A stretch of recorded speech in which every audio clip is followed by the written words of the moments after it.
ફેમીદાબેન અલ્લીભાઈ મક્કી કંસારા શેરીમાં રહીએ છીએ અમે।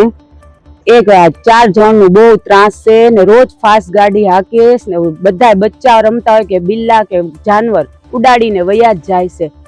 અત્યારે ખાલી મારે ભત્રીજા એમ કીધું કે તમે છે ને જરાક ભાઈ ધીમે ગાડી હાકતા હોય તો અહીંયા નાના બચ્ચા રમે, બાયુ બહાર બેઠી હોય તો આ તો મારા ભત્રીજાને એવો માર્યો ખૂબ છરિયા, પછી બીજી કોરથી ગોલા ખાચામાંથી છરિયું ધારિયા ને હથિયાર ને લઈને વયા। અમને તો ખબર બી નહોતી, અમને તો કાંઈ ખબર નહોતી કે આટલી મોટી થાય। આવીને સીધા મારવા જ માંડ્યા। મારા ઘરવાળાને માર્યું, મારા જેઠ હસનભાઈ છે એને માર્યા, એની ગાડી તોડી નાખી, એના ઘરવાળાને પછાડી દીધા, બેહોશ પડી ગયા। ભાઈ એવું તો કાંઈ ત્રાસ હોય? ખાલી બિલ્લીના બચ્ચાને હું કામ ચેપીને મારી નાખ્યો એટલું અમે કીધું એમને, તો આવીને મારવા જ માંડ્યા। કાંઈ પૂછ્યું ને,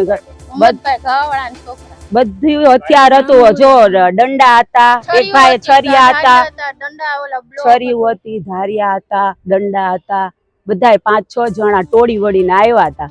ટોળી વળીને મારવા જ મંડ્યા, જોયું જ નહીં આડેધડ। ઈ 5-6 જણા હતા ટોળી, ઈ નામ તો તું બોલ।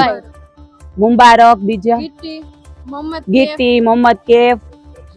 અમે તમને આપીશું પણેપણના સમાચાર। જો તમે અમારા નિર્ભય માર્ગ ન્યૂઝ ચેનલને સબસ્ક્રાઇબ કર્યું નથી તો અત્યારે જ નીચે આપેલા આઇકોન બટન પર ક્લિક કરીને સબસ્ક્રાઇબ કરો અને શેર કરવાનું ભૂલશો નહીં।